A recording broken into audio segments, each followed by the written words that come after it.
Okay, so I used to work night shift at a small hotel, and this happened about a year ago, but I still think about it all the time because it genuinely freaked me out so bad. And I don't know what the guy's plan was or what he was trying to do. And it honestly makes me feel sick when I remember just how long he was there and that I didn't even realize he wasn't supposed to be there. The hotel was small, only 3 floors and maybe 40 rooms total. It wasn't a busy place. Usually, we only had about 10 or 15 rooms filled on weeknights. I worked from 10 p.m. to 6 a.m. It was usually really boring and quiet, which was fine with me. I would just sit behind the desk, do some paperwork, sometimes check the cameras, sometimes watch YouTube on my phone if it was really dead. The lobby wasn't big, just the desk and some couches off to the side with a TV, and then some vending machines in the corner. Behind the desk was a little office where I had a computer and a chair and a glass window so I could see the lobby while I sat in there. At night, the front doors locked automatically, so guests had to buzz in, and I would press a button to let them through. Usually, nothing happened after midnight except the occasional guest coming in late. But one night, this man came in around 11, and everything about it still makes my stomach drop when I think about it. He buzzed the door, and I let him in. He looked mid-40s, tall, kind of skinny, but not too skinny, and he was wearing jeans and a baseball cap, carrying a backpack. He walked up to the desk and asked if we had a room for the night. I told him yes and gave him the price, and he nodded and pulled out a card. I swiped it, it went through, and I gave him a key card for room 214 on the second floor. I remember he looked at me for a second too long before he left. He had this kind of blank expression, and his eyes stayed on me for maybe 3 or 4 seconds after I handed him the key. Then he turned and walked off toward the elevator. Nothing about it screamed dangerous right away, but it was enough to make me notice him. After that, I sat back in the chair and played on my phone for a while. Around midnight, I looked up and he was back in the lobby. He didn't come to the desk. He just walked past me and sat down in the lounge area with the couches. The TV wasn't on, but he just sat down facing it. I figured maybe he couldn't sleep or something. Some guests hang out in the lobby sometimes, so I didn't think too much of it. But then after half an hour, I realized he was literally just sitting there doing nothing. He wasn't on his phone or reading. He wasn't even dozing off. He was just staring straight ahead at the blank screen. I got up at one point to grab water from the vending machine, and when I walked across the lobby, I felt him turn his head and watch me the whole way.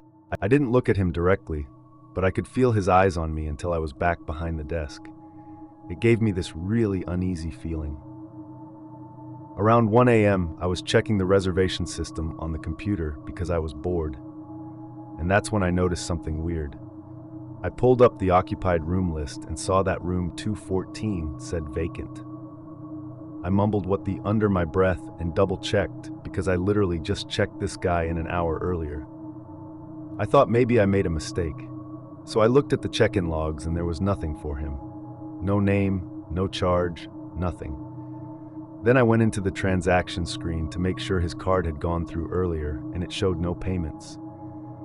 I remember feeling confused as hell because I swore I swiped his card and it beeped like it worked, but there was nothing in the system at all. That's when I picked up the phone and called room 214. It rang like 10 times, but no answer. Then I checked the keycard entry log, which tells you if the door to that room was open that night, and it showed nothing. No one had entered the room. That's when I realized he never even went to the room after I gave him the card. I looked over into the lounge, and there he was still sitting there staring at the TV that wasn't even on. I started to get this awful feeling in my chest. I sat there debating what to do. Part of me thought maybe the system just glitched, but the fact that the room had no entry log and no charge made it pretty clear he wasn't even checked in. I waited another 15 minutes just watching him. Around 1:30, I walked over and asked if everything was okay. He turned his head and looked at me with no expression, and he told me he just couldn't sleep. Then he turned back toward the TV. I nodded and went back behind my desk, but my hands were shaking. Around 2, I noticed he wasn't sitting in the lounge anymore. My stomach dropped right away because I didn't see him in the lobby at all. I scanned the area, and then I spotted him standing at the end of the hallway by the bathrooms, half hidden in the dark. He was just standing still. I kept glancing up at him, pretending to be on the computer. He stood there for a while, and then slowly walked back and sat in the lounge again, like nothing happened. I called my manager at home and explained what was going on. She sounded tired and told me to just keep an eye on him and call the police if he did anything threatening. I remember hanging up and thinking that it already felt threatening, but I didn't know what else to do. I checked the security cameras after that. I saw him on the first floor hallway camera. He walked all the way down the hall, stopped at the end, stood there for several minutes, then walked back.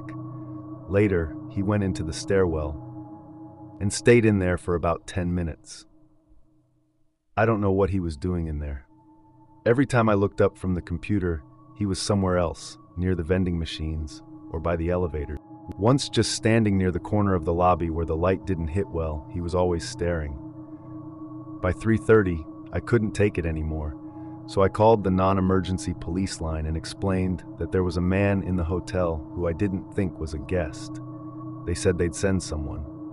While I was waiting, I noticed he moved again, this time closer to the desk. He was standing maybe 15 feet away, just watching me. He didn't blink much, and he definitely didn't speak. He just stared like he had a staring problem. I pretended to type something on the computer, but I was so scared I could hardly breathe. At around 3:50, the buzzer went off, and I thought maybe it was the cops already, but it was just another guest coming back late. I let him in quickly, and the man turned his head and watched the guest walk past.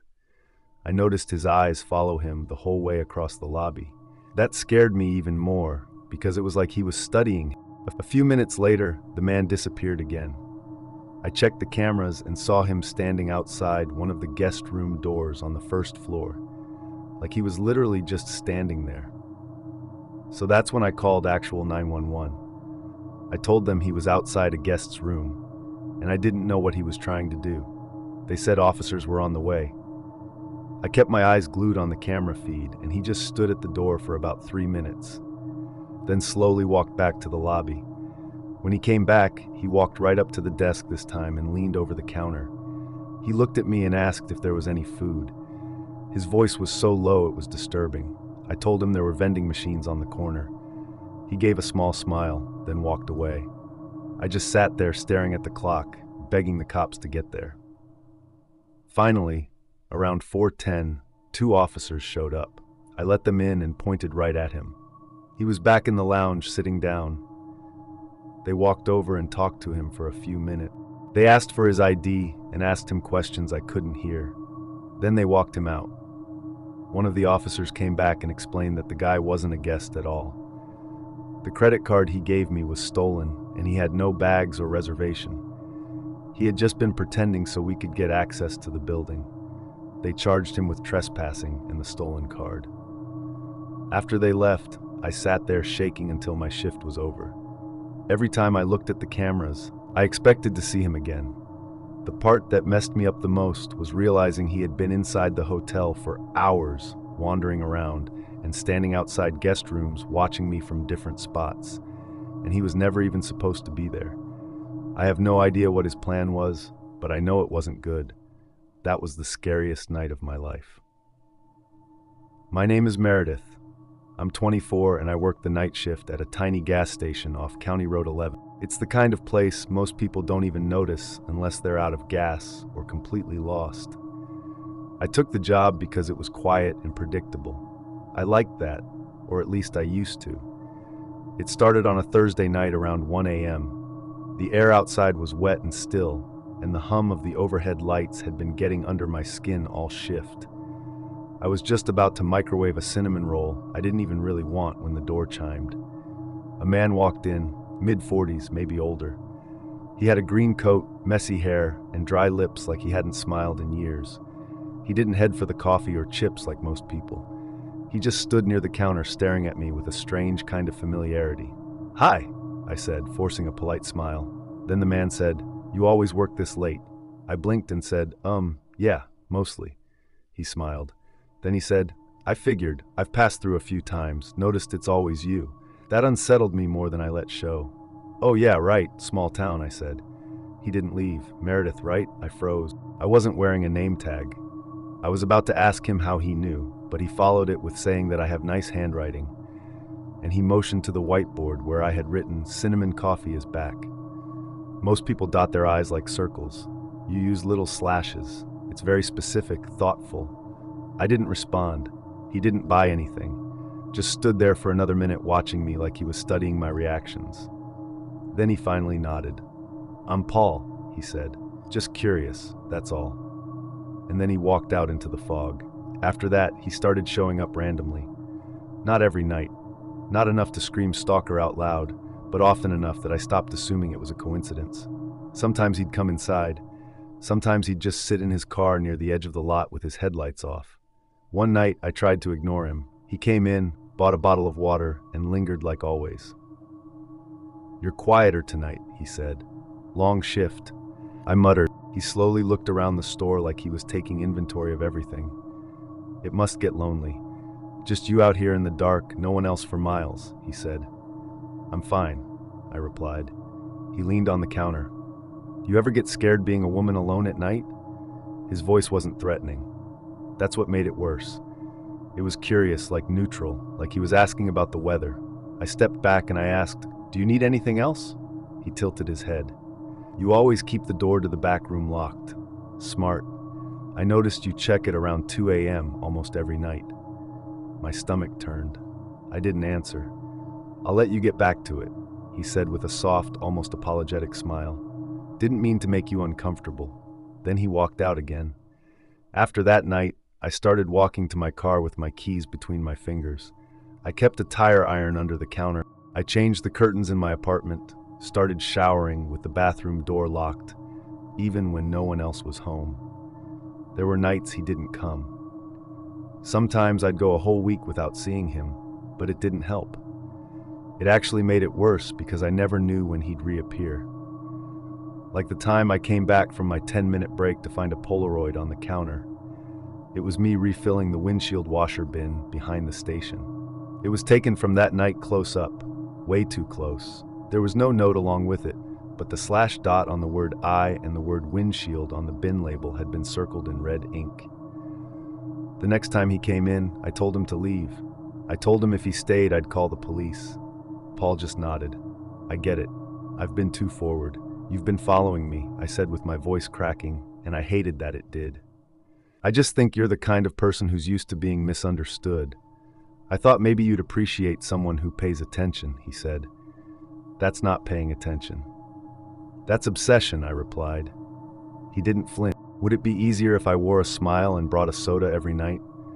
Would I be more normal if I just talked about sports and pretended I didn't notice the way your shoes are always a half size too big, or how your left eyelid twitches when you're tired?" By this point, I was already dialing 911. He didn't stop me. The police came quickly, and he didn't resist. He just stood there, arms at his sides, waiting. They searched his car and found a notepad filled with dates and times. It was my schedule, notes about my walk, my clothes, my groceries.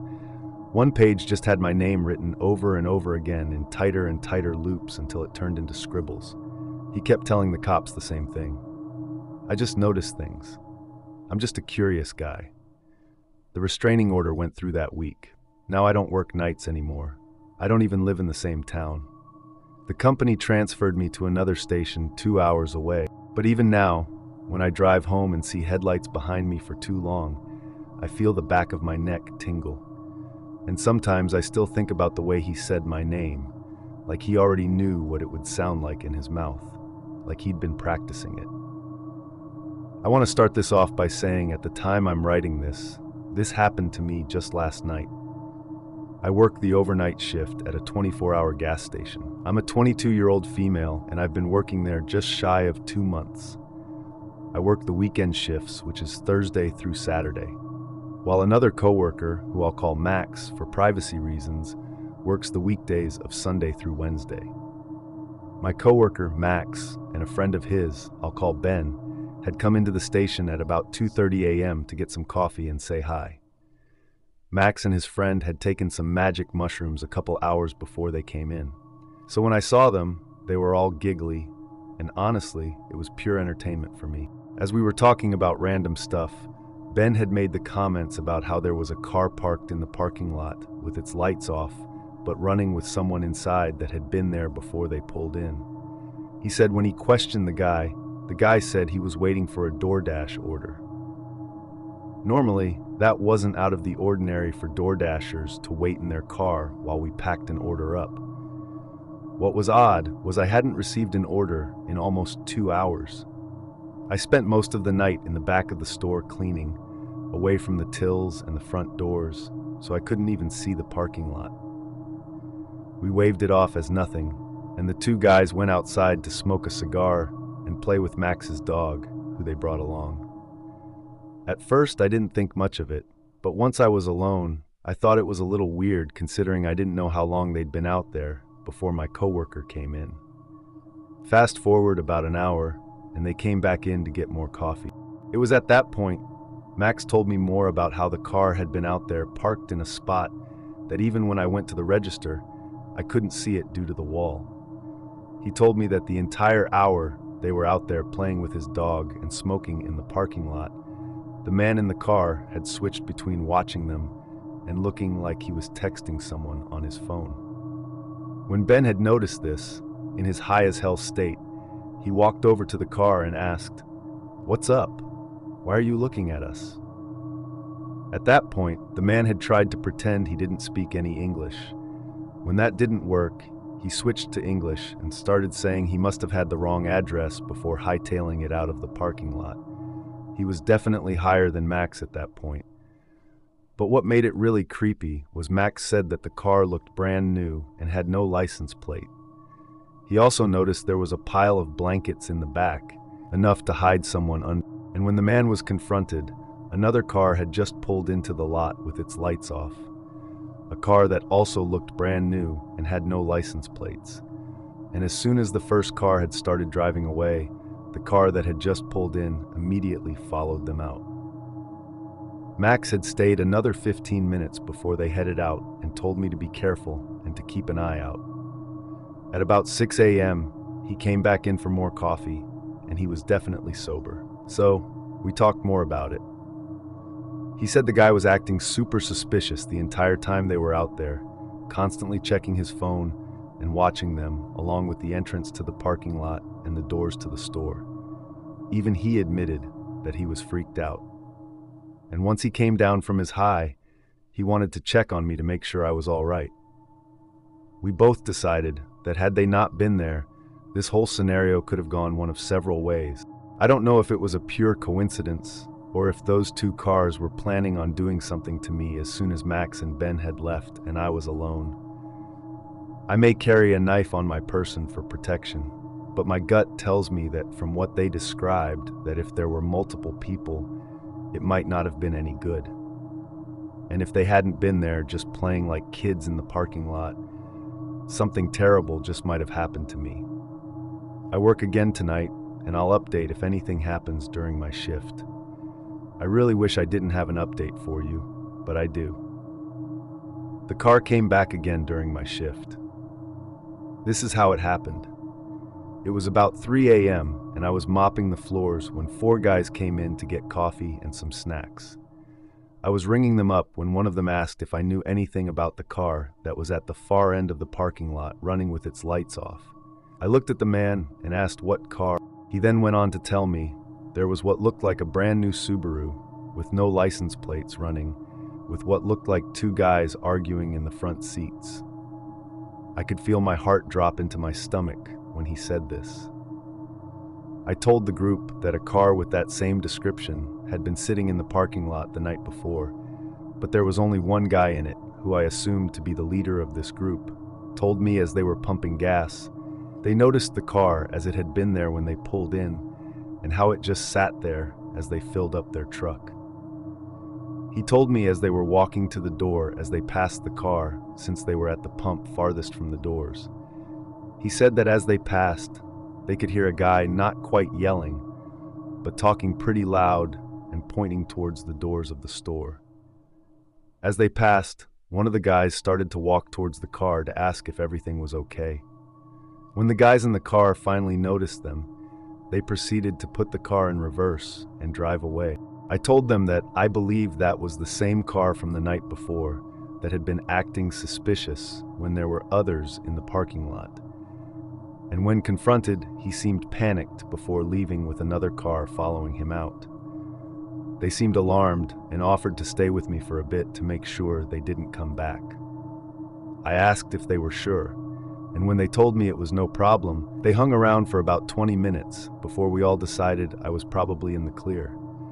I thanked them again and let them top off their coffee for free before they headed out and I was left alone. Nothing else happened the rest of my shift, but I sure as hell kept an eye out when I eventually had to go outside to change the trash at the gas pumps. What's scariest to me is not once did I see this car, but had multiple people warn me about it.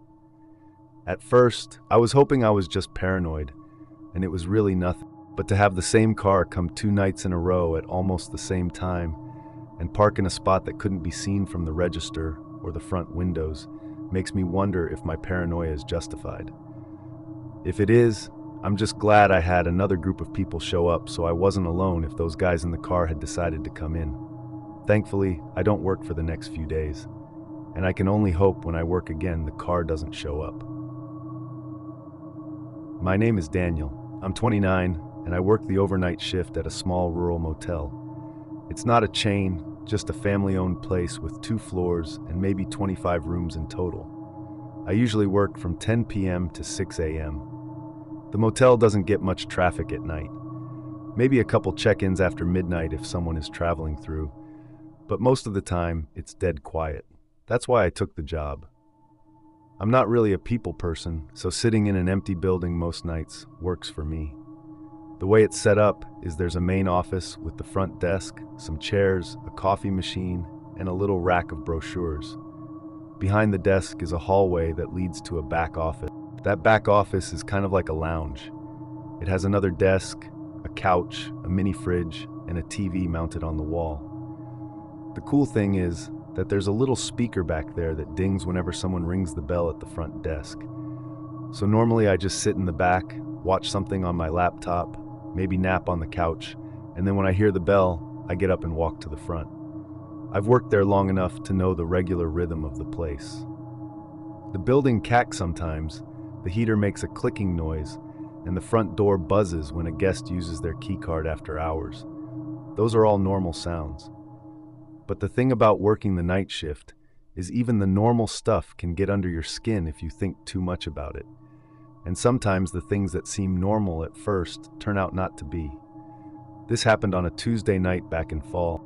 It was cold outside, maybe in the 40s, and the parking lot was empty except for 4 or 5 cars belonging to guests. It was about 2 a.m. when I first heard the bell. I stood up from the couch in the back and went into the main office. When I got there, nobody was standing at the desk. The lobby was empty. I looked outside through the glass doors, but the road was dark and seemingly empty as well. There were no cars pulling in or headlights or anything. I thought maybe I had imagined it, but the bell is loud and clear, so I knew I hadn't. I stood there for a minute waiting to see if anyone came in late, but no one did. So I went back to the lounge. I sat on the couch, pulled out my phone and scrolled for a while.